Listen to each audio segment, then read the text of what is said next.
ሰራተኞችን ወደ ውጭ የሚልኩ ኤጀንሲዎች ከ5 እስከ 20 ሚሊዮን ብር ካፒታል እንዲኖራቸው ሊገደዱ ነው። እስራኤል የኢራኑን የበላይ መሪ ለመግደል የነበራትን እቅድ ትራምፕ ውድቅ ማድረጋቸው ተሰማ። አሜሪካ ኢትዮጵያን ጨምሮ በ36 አገራት ዜጎች ላይ የጉዞ እገዳ ልትጥል ነው። በሚኒሶታ 17 ጊዜ በጥይት ተመተው ከሞት የተረፉት ባልና ሚስት። በቴህራን ከፍተኛ ወታደራዊ ባለስልጣን መገደሉን ተከትሎ ኢራን በእስራኤል ላይ አዲስ የአየር ጥቃት ሰነዘረች። ዝርዝር መረጃዎችን በዩቲዩብ ገጻችን ይመልከቱ። አሜሪካ ኢትዮጵያን ጨምሮ በ36 አገራት ዜጎች ላይ የጉዞ እገዳ ልትጥል ነው። የትራምፕ አስተዳደር ኢትዮጵያን ጨምሮ የ36 አገራት ዜጎች ወደ አሜሪካ እንዳይገቡ ለማገድ ሐሳብ እንዳለው ሮይተርስ እና ዋሽንግተን ፖስት የተመለከቱት የአገሪቱ ውጭ ጉዳይ መስሪያ ቤት ውስጣዊ ሰነድ አመለከተ። በውጭ ጉዳይ ሚኒስትሩ ማርኮ ሩቢዮ የተፈረመው ለዲፕሎማቶች የተዘጋጀው ሰነድ ላይ በቀጣይ ዜጎቻቸው ላይ እገዳ ሊጣልባቸው የታሰቡት 36 አገራት ዝርዝር የሰፈረ ሲሆን አገራቱ ከእገዳው ለመውጣት ማከናወን የሚጠበቁባቸው ማስተካከያዎችም ተካተውበታል። ሰነዱ ዜጎቻቸው ወደ አሜሪካ እንዳይገቡ ሙሉ ወይም ከፊል እገዳ የሚጣልባቸው አገራት በመለየት ያሉባቸውን ችግሮች በማስቀመጥ ይህ እገዳ ተግባራዊ ከመሆኑ በፊት አገራቱ የሚጠበቅባቸውን መመዘኛዎች እና ማስተካከያዎችን እንዲያደርጉ የ2 ወራት ጊዜ እንደሚሰጣቸው ተጠቅሷል። ባለፈው ሳምንት ማብቂያ ላይ ለሚመለከታቸው ዲፕሎማቶች የተሰራጨው ሰነድ የውጭ ጉዳይ መስሪያ ቤቱ የተቀመጡ መመዘኛዎች እና ግዴታዎችን በ60 ቀናት የማያሟሉ ከሆነ ሙሉ ወይም ከፊል የጉዞ እገዳ የሚጣልባቸውን አሳሳቢ የሆኑ 36 አገራትን ለይቷል ማለቱን ሮይተርስ አመልክቷል። በአሜሪካ የውጭ ጉዳይ ሚኒስቴር በተዘጋጀው ሰነድ ላይ ሙሉ ለሙሉ ወይም በከፊል ዜጎቻቸው ወደ አገሪቱ እንዳይገቡ ሊደረጉ እንደሚችሉ ከተጠቀሱት 36 አገራት መካከል 25 ከአፍሪካ ሲሆኑ ኢትዮጵያም አንዷ ናት። ባለፈው ግንቦት ኤርትራ፣ ሱዳን እና ሶማሊያን ጨምሮ 7 የአፍሪካ አገራት ባሉባቸው 12 አገራት ላይ ፕሬዝዳንት ትራምፕ የአገራቸውንና የሕዝባቸውን ደህንነት ለመጠበቅ በሚል ትዕዛዝ ፈርመው ተግባራዊ መሆኑ ይታወሳል። በቀደመው የእገዳ ውሳኔ ውስጥ የኢትዮጵያ ጎረቤት ከሆኑት 6 አገራት መካከል 3ቱ የተካተቱ ሲሆን ከ2 ወራት በኋላ ተግባራዊ ሊሆን ይችላል በተባለው በአሁኑ የውጭ ጉዳይ መስሪያ ቤቱ ሰነድ ውስጥ ኢትዮጵያ ተካታለች። ይህ ውሳኔ ተግባራዊ የሚሆን ከሆነ ሁሉም የአፍሪካ ቀንድ አገራት ዜጎች ወደ አሜሪካ እንዳይገቡ እገዳ የተጣለባቸው ይሆናሉ። ከኢትዮጵያ ጎረቤቶች መካከልም ከዚህ እገዳ ነፃ የምትሆነው ኬንያ ብቻ ትሆናለች። 25 የአፍሪካ አገራት ከተካተቱበት የእገዳ ውሳኔ ሐሳብ ከቀረበባቸው የአፍሪካ አገራት መካከል ጅቡቲ፣ ደቡብ ሱዳን፣ ግብጽ፣ ኡጋንዳ፣ ታንዛኒያ እና ናይጄሪያ ይገኙበታል። ሰነዱ ዜጎቻቸው ወደ አሜሪካ እንዳይገቡ ሊደረጉ በታሰቡት አገራት ላይ የውጭ ጉዳይ መስሪያ ቤቱ አሳሳቢ በማለት የተለያዩ ምክንያቶችን አስቀምጧል። ከእነዚህም መካከል አገራቱ የዜጎችን ማንነት ለመለየት የሚያስችል አስተማማኝ ሰነዶችን ለማቅረብ ብቃት ማነስ እና ተባባሪ አለመሆን እንዲሁም የፓስፖርታቸው ደህንነት አጠያያቂ መሆን በምክንያትነት ቀርበዋል። አንዳንድ አገራት ደግሞ ከአሜሪካ እንዲወጡ የታዘዙ ዜጎቻቸውን ለመቀበል አመቺ ሁኔታን ለመፍጠር ተባባሪ አይደሉም የተባሉ ሲሆን ሌሎቹ ደግሞ ቪዛ አግኝተው ወደ አሜሪካ የገቡ ዜጎቻቸው ለመቆየት ከተፈቀደላቸው ጊዜ በላይ መቆየታቸውም ለእገዳው ሰበብ ከሆኑት ውስጥ ይገኛል። በተጨማሪም የአገራቱ ዜጎች በአሜሪካ ውስጥ በተፈጸሙ የሽብር ተግባራት ውስጥ ተሳታፊ መሆናቸው ወይም ጸረ ሴማዊ እና ጸረ አሜሪካ በሆኑ እንቅስቃሴዎች ውስጥ ተሳታፊ መሆን ለእገዳው ምክንያት መሆኑ በሰነዱ ላይ ተጠቅሷል። ነገር ግን በሰነዱ ላይ ለእገዳ ምክንያት ሆነው የቀረቡት ጉዳዮች ሁሉም አገራት የሚመለከት ሳይሆን እንደየአገራቱ ሁኔታ እና ዜጎች ተሳትፎ የሚለይ መሆኑ ተጠቅሷል። ፕሬዝዳንት ዶናልድ ትራምፕ ለሁለተኛ ጊዜ ወደ ስልጣን ለመምጣት ከሚወዳደሩበት ጊዜ አንስቶ የስደተኞች ጉዳይን ዋነኛ አጀንዳቸው አድርገው የነበረ ሲሆን ወደ ዋይት ሃውስ እንደተመለሱ ነበር በርካታ ስደተኞችን የሚመለከቱ ውሳኔዎችን በማሳለፍ ተግባራዊ ማድረግ የጀመሩት። ባለፉት ወራት በአሜሪካ ውስጥ ሳይመዘገቡ የሚገኙ ስደተኞች ታድነው እንዲታሰሩ እና እንዲባረሩ የሚያደርግ ዘመቻ እያካሄዱ ነው። በዚህ እርምጃቸው ምክንያት ትችት እና ከባድ ተቃውሞ ቢገጥማቸውም በውሳኔያቸው ጸንተዋል። ትራምፕ ከአሜሪካ ስደተኞችን ለማባረር ከሚወስዱት እርምጃ ጎን ለጎን ደግሞ ባለፈው ግንቦት ወር መጨረሻ ላይ ከሰኔ 1 2017 ጀምሮ ተግባራዊ የተደረገ የ12 አገራት ዜጎች ወደ አሜሪካ እንዳይገቡ የሚያደርግ እገዳ ጥለዋል። የውጭ ጉዳይ መስሪያ ቤታቸውም ይህንን የተለያዩ አገራት ዜጎች ወደ አሜሪካ እንዳይገቡ የሚከለክለውን እገዳ በማስፋት የተጨማሪ 36 አገራት ዜጎች ወደ አሜሪካ እንዳይገቡ የሚያደርግ የውሳኔ ሐሳብ ቀርቧል። ሰራተኞችን ወደ ውጭ የሚልኩ ኤጀንሲዎች ከ5 እስከ 20 ሚሊዮን ብር ካፒታል እንዲኖራቸው ሊገደዱ ነው።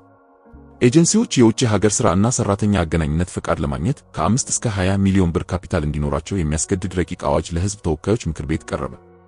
ምክር ቤቱ ኤጀንሲዎች ከ50,000 እስከ 250,000 አሜሪካ ዶላር የዋስትና ገንዘብ በሥራና ክህሎት ሚኒስቴር የባንክ ሂሳብ ማስቀመጥን ያስገድዳል። ረቂቅ አዋጁ ኤጀንሲዎች በራሳቸው ሰራተኞችን የሚመለምሉበትን አሰራር የሚያስቀር ድንጋጌ ተካቶበታል። በሥራ ላይ በሚገኙ የውጭ አገር ሥራ እና ሰራተኛ አገናኝ ኤጀንሲዎች ረቂቅ አዋጁ ላይ ቅሬታ እንዳላቸው ለቢቢሲ ተናግረዋል። የኢትዮጵያ የውጭ ሀገር ሥራ ስምሪት አዋጅ የሚል ርዕስ ያለው ረቂቅ ለሕዝብ ተወካዮች ምክር ቤት የቀረበው ሐሙስ ሰኔ 5 2017 ነው።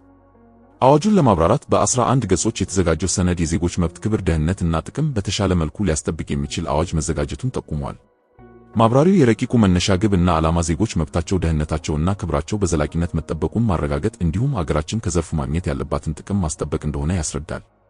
በ7 ክፍልና 85 አንቀጾች የተዘጋጀው ረቂቅ ከ8 ዓመታት በፊት የውጭ አገር ሥራ ስምሪት አዋጅና ከ4 ዓመታት በፊት የጸደቀውን ማሻሻያ የሚሽር ነው። እስካሁን ድረስ በሥራ ላይ የነበረው አዋጅና ማሻሻያው በዋናነት የቤት ውስጥ ሠራተኞች ወደ ተቀባይ ሀገር ለሥራ ለማሰማራት ብቻ ተፈጻሚነት የነበራቸው መሆኑን የረቂቁ ማብራሪያ ላይ ሰፍሯል። በመሆኑም በዚህ ምክንያት የሰለጠኑ ዜጎችን ለማሰማራት አለመቻሉን ያክላል። በ2013 የጸደቀው የአዋጅ ማሻሻያ የሰለጠነ የሰው ኃይልን ወደ ሥራ ለማሰማራት በበቂ ሁኔታ ችግሩን ሊፈታ አለመቻሉ ተጠቅሷል። ከዚህ በተጨማሪም ሁለቱ አዋጆች የማያውቋቸው ጉዳዮች በመከሰታቸውና ለማስተናገድ አስቸጋሪ ሁኔታዎች በመፈጠራቸው አዲስ አዋጅ ማዘጋጀት ማስፈለጉ ማብራሪያው ላይ ሰፍሯል። በአዲሱ ረቂቅ አዋጅ መሠረት የስምሪት ሂደቱ ላይ ያለውን የደላሎችን ሕገወጥ ድርጊት ለማስቀረት የሥራና ክህሎት ሚኒስቴር የኢትዮጵያ ሥራ ገበያ መረጃ ሥርዓት ያበለጽጋል። ስለ ትርጓሜዎች እና የተፈጻሚነት ወሰን ከሚያተው የመጀመሪያ ክፍል ቀጥሎ የሚገኘው የአዋጁ ድንጋጌ የሚያወራው ስለዚሁ የመረጃ ሥርዓት ነው። የሥራና ክህሎት ሚኒስቴር የውጭ ሀገር ሥራ ስምሪት አገልግሎት ለመስጠት የተዘረጋውን የገበያ መረጃ ሥርዓት ተግባራዊ እንደሚያደርግ ረቂቁ ይገልጻል። ከዚህ በተጨማሪም ሚኒስቴሩ አፈጻጸሙን የመከታተል የሥራ ገበያ መረጃ ሥርዓት ቋት የማደራጀት ሥልጣን ተሰጥቶታል። ይሄው የውጭ ሀገር የሥራ ስምሪት አገልግሎቶች በሥራ ገበያ መረጃ ሥርዓት ውስጥ ማለፍ እና መረጃው በአግባቡ መያዝ እንደሚኖርበት ረቂቅ አዋጁ ይደነግጋል። የሠራተኛ ምልመላ እና ስምሪት አገልግሎት ከደላላ ነፃ በሆነ መንገድ የሥራ ምደባ እንደሚከናወን የረቂቅ አዋጁ እንደሚከናወን ያስቀምጣል። በረቂቁ መሠረት ለውጭ ሀገር ሥራ የሚሰማሩ ስልጠና የወሰዱ እና ብቃታቸው የተረጋገጠ ሠራተኞች ኤጀንሲዎች በሚያቀርቡት የሥራ ትዕዛዝ መሠረት በሚኒስቴሩ ይመደብላቸዋል። ከዚህ በተጨማሪም ወደ ውጭ ሀገር መሰማራት የሚፈልግ ዜጋ ምልመላ የሚከናወነው ከአንድ ማዕከል አገልግሎት ጀምሮ በተዘረጋው የኢትዮጵያ የሥራ ገበያ መረጃ ሥርዓት በኩል ብቻ መሆን አለበት የሚል ድንጋጌ በረቂቁ ላይ ተካቷል። የሥራና ክህሎት ሚኒስቴር የሠራተኞችን ምልመላና ስምሪት በሥራ ገበያ መረጃ ሥርዓት በኩል መሆኑን ይከታተላል። ቢቢሲ ያነጋገራቸውና የውጭ ሀገር ሥራ ስምሪት ኤጀንሲዎች ጋር የሰሩ ሁለት ግለሰቦች ለዚህ አዲስ አሰራር የተለያየ አቋም አላቸው። አንድ ስማቸው እንዳይጠቀስ የጠየቁና በዘርፉ ላይ 9 ዓመት ገደማ የሰሩ ግለሰብ ሥራ ላይ ያለው ምልመላ እና ስልጠና ጥራቱን የጠበቀ ካልሆነ አዲሱ አሰራር ጥሩ ሊሆን ይችላል ይላል። በቂ ስልጠና ሳያገኙ ምዘናውን ባልተገባ መንገድ ይታለፋል ተብሎ ከተፈራ አሁን መንግስት ያደረገው ነገር የተሻለ ነው ሲሉ ያክላሉ። ላለፉት 5 ዓመታት በተመሳሳይ ዘርፍ ላይ የቆዩት አቶ አብዱልቃድር ኢብራሂም በበኩላቸው ይህ አሰራር የአገሪቱን ተጨባጭ ሁኔታ መሰረት ያላደረገ ነው ሲሉ ይቃወማሉ። ይህ አሰራር ከ1 ዓመት በፊት ተሞክሮ ነበር፣ ከ1 ሳምንት በላይ ግን መቆየት አልቻለም የሚሉት አብዱልቃድር በወቅቱ አሰራሩ የከሸፈው በሕግ ክፍተት ሳይሆን ያንን ነገር ማስኬድ የሚችል አቅም ካለመኖሩ ነው ሲሉ ለቢቢሲ ተናግረዋል። ተሞክሮ ያልሰራን ነገር በሕግ አስገዳጅ አድርጎ ማምጣቱ አስፈላጊነቱ ብዙም የሚታይ አይደለም ይላሉ። አዲሱ ረቂቅ አዋጅ ለውጭ አገር ሥራ ስምሪት ብቁ የሚያደርገው የትምህርት መስፈርት ላይም ማሻሻያ አድርጓል።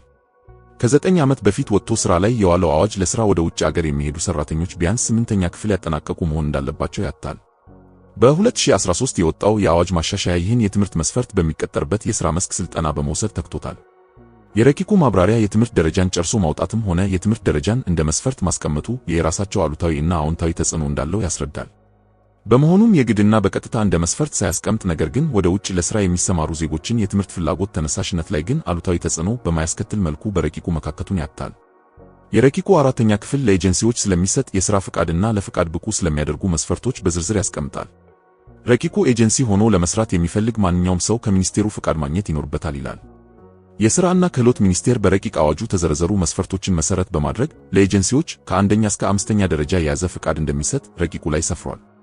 እነዚህ መስፈርቶች ኤጀንሲዎች የሚያሰማሩት የሰው ኃይል ብዛት፣ ክህሎት እና የሙያ ዘርፍ እንዲሁም መነሻ ካፒታል ናቸው።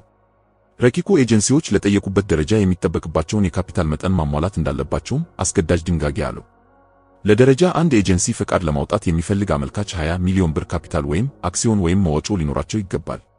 ለደረጃ 4 12 ሚሊዮን፣ ለደረጃ 3 10 ሚሊዮን ብር፣ ለደረጃ 4 7.5 ሚሊዮን ብር እንዲሁም ለደረጃ 5 ሚሊዮን ብር ካፒታል ወይም አክሲዮን ወይም መዋጮ እንዲኖራቸው ረቂቁ ያስገድዳል። በሥራ ላይ ባለው የውጭ አገር ሥራ ስምሪት አዋጅ አመልካቾች የሚጠበቅባቸው ከ1 ሚሊዮን ብር ያላነሰ ካፒታል ነበር። አንድ ስማቸው እንዲጠቀስ ያልፈለጉት ግለሰብ ይህ ቅድመ ሁኔታ የኤጀንሲዎችን ቁጥር በጣም ይቀንሰዋል፣ የሚያደርገው መክፈል የሚችለው በጣም ጥቂት ነው የሚሆነው። ወደ ሥራው መግባትም በጣም ከባድ ያደርገዋል። ስለዚህ ወደዚህ ሥራ መግባት አዋጭ አይሆንም ሲሉ ለቢቢሲ ተናግረዋል። አቶ አብዱልቃድር ኢብራሂም በበኩላቸው እኛ አምራች አይደለንም፣ አገልግሎት ነው የምንሰጠው። በውጭ ያለውን ሠራተኛ ፈላጊ እና እዚህ ያለውን ሥራ ፈላጊ ማገኘት ነው የምንሰራው። ይሄ እጅግ በጣም አላስፈላጊ እና የተጋነነ ነው የሚል ተቃውሟቸውን አሰምተዋል። በተጠቀሱት ቅድመ ሁኔታዎች ለኤጀንሲዎች ፈቃድ ከመስጠት በተጨማሪ የሥራና ክህሎት ሚኒስቴር ፈቃድ የማገድና የመሰረዝ ሥልጣን ተሰጥቶታል። የፈቃድ ስረዛ ከሚያስከትሉ ጉዳዮች መካከል አዋጁ እና ተከትለው በሚወጡ ደንብና መመሪያዎች መሠረት ፈቃድ በወቅቱ አለማሳደስ አንደኛው ነው። የሕዝብን ጤና ወይም ሞራል በሚጎዳ ወይም የአገሪቷን ክብርና ገጽታ ለሚያጎድፍ ሥራ ሠራተኛን ማሰማራት እንዲሁም የሥራ ስምሪት አገልግሎትን ምክንያት በማድረግ ከሠራተኛ ገንዘብ በጥሬም ሆነ በአይነት መቀበል ስረዛ የሚያስከትሉ ሌሎች ጉዳዮች ናቸው። ከዚህ በተጨማሪም ሰራተኛን በጸደቀው የሥራ ውል ከተመለከተው አሰሪ ውጭ የሥራ ውሉ ሳይስተካከል ወይም ሳይቀየር ለሌላ አሰሪ ማስተላለፍ ኤጀንሲዎችን እንዲሰረዙ ያደርጋል። ፈቃዱ የተሰረዘበት ኤጀንሲ ሥራና ሰራተኛ የማገናኘት ተግባሩን እንደሚያቆም የጠቆመው ረቂቁ ነገር ግን ውሳኔው ፈቃድ የተሰረዘበት ኤጀንሲ የላካቸው ሰራተኞች ከሚያነሱት የመብት ጥያቄ ነፃ አያደርገውም ይላል። ረቂቅ አዋጁ ከካፒታል መጠን በተጨማሪ ማንኛውም ኤጀንሲ ለሰራተኛው መብት ክብር እና ደህንነት ዋስትና ማስከበሪያ የሚውል ገንዘብ እንዲያስቀምጡ የሚያስገድድ ድንጋጌ አለው። በሥራና ክህሎት ሚኒስቴር የባንክ ሂሳብ ቁጥር የሚቀመጠው ይህ የዋስትና ገንዘብ በአሜሪካን ዶላር ወይም በተመጣጣኙ የኢትዮጵያ ብር ነው። እንደ ካፒታል መጠኑ ሁሉ የዋስትና ማስከበሪያ ገንዘብ መጠን በኤጀንሲዎች ደረጃ ይለያያል። የደረጃ 1 ኤጀንሲዎች $250,000 የአሜሪካን ዶላር የዋስትና ገንዘብ ማስቀመጥ ይኖርባቸዋል።